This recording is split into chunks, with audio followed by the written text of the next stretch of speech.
The Hero Two Doors Down by Sharon Robinson. Chapter 3. The next day, Sena pulled me aside. "Still mad at me?" she asked. "Not really," I replied.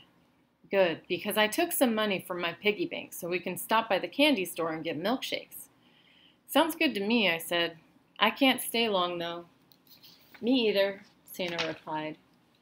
We walked over to the Jenkins candy shop in silence. "I wasn't really mad at you. I was just mad," I told Sena as we climbed up on leather-covered bar stools and ordered 2 vanilla milkshakes. Sena looked embarrassed. "My dad was pretty mad too, especially when Mom told him that some of the neighbors sent around a paper asking people to sign up saying that they didn't want black people in our neighborhood. Mom told me that some of our neighbors were afraid of change. She admitted that was her first reaction too, but she understands now that we can't be afraid of change or judge someone else based on their differences from us." "We had the same talk at my house," I said. "My parents refused to sign that paper. I'd hate for the Dodgers to go back to an all-white team." "Yeah, Jackie's brought so much excitement to Brooklyn," Sena agreed. "True. Since Jackie's joined the Dodgers, 2 other teams have signed black players. Cleveland brought Larry Doby to the Indians. Hank Thompson plays for the St. Louis Browns. And now Mr. Ricky's talking about moving their top catcher prospect Roy Campanella up from the minors." "Think he'll make it in time for opening day?" Sena asked. "I sure hope so," I said. "Will you be there?" "I heard my dad tell my mother that he had to work," I muttered. "My father has opening day tickets taped to the refrigerator. It's all he talks about," Sena said. "Is he taking you?" I asked. "Are you kidding? I'm the only one in the family who's a Yankees fan. Dad wouldn't waste his money taking me to a Dodgers game." I laughed. "Maybe you'll get to go when the Dodgers beat the Yankees in the World Series." "Keep dreaming," Sena replied. We finished our milkshakes and raced each other to my front porch. Sena won by a foot. Embarrassed, I challenged her to a do-over and beat her. I was glad we could put our fight behind us. Later, I was upstairs in my room finishing math homework when my father peeked in the doorway. "Hi, son," he greeted me. His face had a wide grin plastered across it as if he had a secret.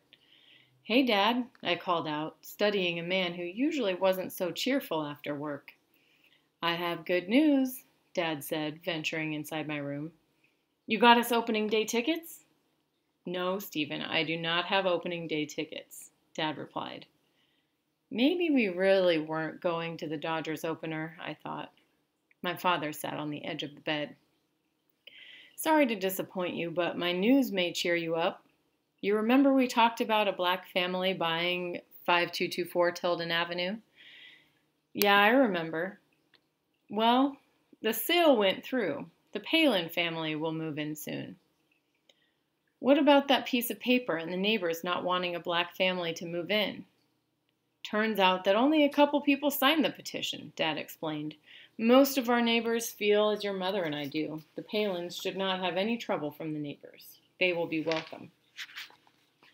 "Is that the good news?" I asked. "Part of it," Dad replied. "The real estate agent who sold the house to the Palins is a customer of mine at the shoe store. He came in today and told me that the Palins have rented the top floor of their house to a player from the Dodgers." I jumped up from my desk chair and faced my father. "Are you kidding?" I'd heard that players lived in regular Brooklyn neighborhoods, but I'd never dreamed I'd be so lucky to have one live near me. "Who is it, Dad?" "That's the thing," my father said. "My friend said he wasn't at liberty to share that information. I think they're waiting until the lease is signed, so I guess we'll just have to wait and see." "Aw," I sighed. "Gee, Dad, do you think it's Pee-wee?" Dad stood up. "I don't know." "Jackie?" "Stephen, stop guessing. We'll know soon." I couldn't sleep that night. I stayed awake thinking about my new neighbors. I knew that when the baseball season was over, players usually returned to their home communities so they could work. At the start of the season, they had to find a new place to rent closer to their teams. Some players shared rooms in private homes and walked to work at Ebbets Field, so it could be any of the players. At breakfast, I pressed Dad for more details. Since the Palins are black, it makes sense that they'd rent to a black family, so it's either the Robinsons or maybe Roy Campanella. That's a possibility, but just because the Palins are black doesn't mean their tenant will be black, Dad reminded me. True, but you have to admit it's likely, I pressed. The Dodgers have 40 players on their roster. It could be any of those men. I bet you it's Jackie, I announced, jumping up from the table and dancing around the kitchen, shouting, Jackie, Jackie, Jackie. Sit down, Stephen, Dad commanded. You're getting ahead of yourself. And don't go to school bragging that Jackie Robinson is moving to Tilden Avenue. Really, Dad, a Dodgers player 2 doors down. I don't care who it is, I said. This is a dream come true. He chuckled. I understand, son. The next couple of weeks were absolute torture. In late March, a moving van pulled up in front of 5224. I ran out of the house without a jacket and plopped down on the top step. I watched as the Palin family's furniture was unloaded from the truck and hauled into the bottom floor. As evening set in, Mom called me inside for dinner. The new family has moved in, I reported. Yes, I saw the van. Did you see any children? A boy and a girl, but they look like teenagers, I told her. Is that why you look so disappointed? Mom asked. I was hoping it was the ball players' moving van. It shouldn't be much longer, Steve. I'm planning on cooking a pot roast and taking it over to Mrs. Palin tomorrow. Want to come with me? Sure, I replied. Think Mrs. Palin will tell us who's going to be living on the top floor? I don't know, Stephen, and you are not to bring it up. We're going over there to welcome the Palins to the neighborhood, not pry into their private business, Mom scolded. But Mom, I moaned. Whoever moves into 5224 obviously wants privacy. They have to deal with fans at the ballpark. When they come home, they're family men, just like your dad. He'll want time for his family. You will have to respect that, Stephen. Am I clear? Yes, Mom, I won't be a pest, I promised. The next morning, we walked over to greet our new neighbors. It was cold, but I was sweating under my jacket. Could Mrs. Palin tell us who was renting her top floor? Would I be disappointed if it was an unknown player? Or would I get the best news of my life? Mrs. Palin opened the door on the first ring. Good morning, Mom began. My name is Sarah Satlow, and this is my son, Stephen. We are your neighbors. We wanted to welcome you to Tilden Avenue. How lovely and unexpected, Mrs. Palin proclaimed. It's nice to meet you both. My name is Eleanor Palin. Stephen, you'll see my children around the neighborhood. They're a bit older than you and go to Tilden High School. You must be at elementary school, right? Yes, Mrs. Palin, I replied politely. We know how chaotic it is to move, so I baked a pot roast for you and your family, Mom said, handing Mrs. Palin a covered pan, still warm, along with brownies wrapped in wax paper. It smells divine, Mrs. Palin said. Thank you. Sweat dripped down my neck. Should I risk making my mother angry by asking Mrs. Palin about her future tenant, or should I keep quiet? Are you a Brooklyn Dodgers fan, Stephen? Mrs. Palin asked. I'm a big fan, I replied, relieved that she brought up the subject. Who are your favorite players? Jackie and Pee Wee are my top two, but I also like Ralph Branca and Carl Erskine. Why? Just curious, Mrs. Palin replied with a twinkle in her eye. But I started to push, then looked up at my mom and shut my mouth. I know there's a rumor that one of the Dodgers is moving in upstairs, Mrs. Palin said. I nodded. Well, Stephen, my husband made me promise not to tell anyone who our tenant is going to be, so we'll all just have to wait to see who moves in, Mrs. Palin said with a warm smile. I almost fell to the ground and screamed out in frustration. Not another person telling me to wait. No, I couldn't stand it. I barely heard my mother say goodbye. Tears in my eyes, I followed her back to our house. I trudged up the stairs, feeling mad. Why didn't she tell us? For all the reasons we discussed earlier, Mom said. I still think it's Jackie. That night, I was sitting on the front stoop when Dad came home from work. He saw me staring down the block at our new neighbor's house. "Your mother told me you met the Palins today." "Yes," I nodded. "I've been debating about when was the right time to tell you this," Dad said. "Tell me what?" "I now know who was renting from the Palins," he replied. "Who is it, Dad? You've got to tell me, please," I begged. "Until they move in, we won't know for sure," Dad teased. "Is it who I've been wishing for?"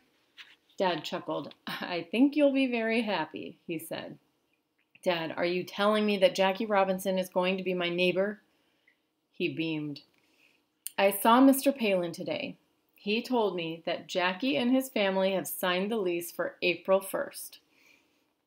I couldn't believe it. Jackie Robinson! I jumped into Dad's arms, yelling with joy, but Dad's laughter worried me. It was almost April 1st, and he loved a good April Fool's joke. I pulled away from him. "Are you making up a story?" "I wouldn't do that to you, son." "Is it really true, Dad?" "It's true, son. Mr. Palin said that Mrs. Robinson is driving their Cadillac across country with her brother Raymond and little Jackie Jr. They're expected in New York sometime between April 5th and 7th. What about Jackie?" "He's still barnstorming with the team, Steve." "Oh yeah, that's right. Is Jackie Jr. my age?" I asked. "I think he's younger than you. You'll know soon," Dad replied. "I'll bet they're here tomorrow. Can I stay home from school?" "I'm not even going to respond to that question, Steve." I laughed it off. "All right, Dad, but will you come get me out of school the minute the moving van pulls up?" "No," my dad said. "I'll be at work and you'll be at school. You've got to give the Robinsons privacy, Steve. Promise me you won't drive Mrs. Robinson crazy with questions about Jackie." I slid down to the step below my dad. I honestly didn't know how I'd react to Jackie Robinson's living so close to me. It was just too important. None of my friends would even believe me until Jackie actually moved in. I looked up at my dad and shrugged my shoulders. "I'll try not to be a pest," I promised. I jumped off the stoop. "Time me," I insisted, before racing to Jackie Robinson's new house and back. "How long did that take, Dad?" 30 seconds tops, Dad said. "Just think, I'll be living that close to a Brooklyn Dodgers player," I shouted. Every day after school, Sana and I would race home, hoping to find a moving van parked outside of 5224 Tilden Avenue. Wednesday, April 7th, I got my wish. We broke into a trot, reaching the truck just as two men lifted an off-white couch from the back of the van. My heart pounded so hard I was sure the men would see it beating under my coat. I wanted so badly to peek inside the house, but Sana wouldn't let go of my hand. Instead, we stood back and watched for a glimpse of the Robinson family. We stood out there for what felt like forever without seeing anyone. Finally, Sana had to get back home. I knew my mom wouldn't want me to be out there trying to see the Robinsons, so I headed home too. This wait was driving me crazy. I kicked a small stone in frustration as I walked toward my stoop. "There's a moving truck outside the Robinsons," I reported as soon as I got inside and Mom shut the door. "I know, honey." We sat in the kitchen snacking on crisp carrots and apple juice. I was antsy to get back outside and continue looking for our new neighbors. "Can I ride my bike?" "You promised your father that you wouldn't pester the Robinsons," Mom reminded me.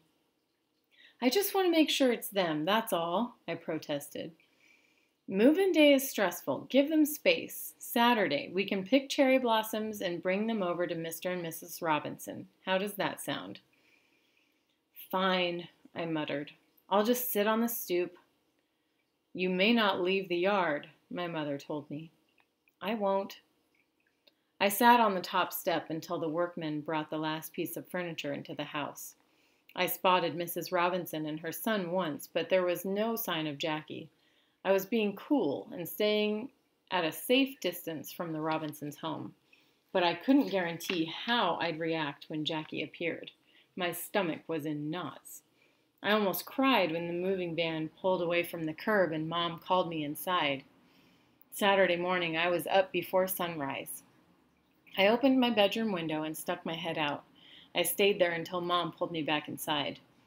Stephen, she scolded, how many times do I have to tell you not to lean out of the window? Oh, Ma, I was just looking for Jackie. Get dressed. After breakfast, we'll pick some cherry blossoms from the tree in our front yard and take them over to the Robinsons' house. I jumped into my mother's arms, kissing her generously on both cheeks. She hugged me tight. Thank you, Mom. Chuckling, my mother reminded me that Jackie might still be traveling.